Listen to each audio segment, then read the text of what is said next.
DigiPay కొత్తగా వచ్చింది కనుక దీంట్లో ఫేస్ కానీ ఐరిస్ కానీ ఫింగర్ ప్రింట్ ఏది కావాలో సెలెక్ట్ చేసుకుందాం. ఫేస్ సెలెక్ట్ చేద్దాం. ఇప్పుడు మనకు ఉన్న లాగిన్ అంటే మనకి సిఎస్సి ఐడిని ఎంటర్ చేయాలి. ఎంటర్ చేసిన తర్వాత మనకి ఓటీపీ అనేది జనరేట్ చేయడం జరుగుతుంది. ఓటీపీ మన ఏ నెంబర్ అయితే మెయిల్ కానీ mobile number OTP authentication app మనకి ఓటీపీ వస్తుంది.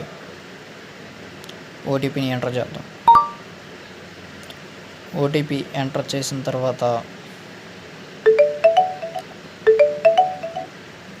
ప్రొసీడ్ మీద క్లిక్ చేద్దాం.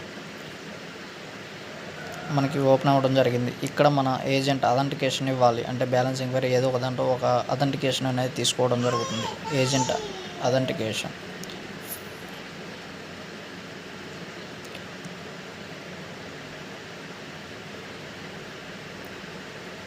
మన ఫేస్ అథెంటికేషన్ అనేది కంప్లీట్ అయినది. ఇప్పుడు మనకి ఏఈపీ సర్వీస్ అనేది ఓపెన్ అవ్వడం జరిగింది.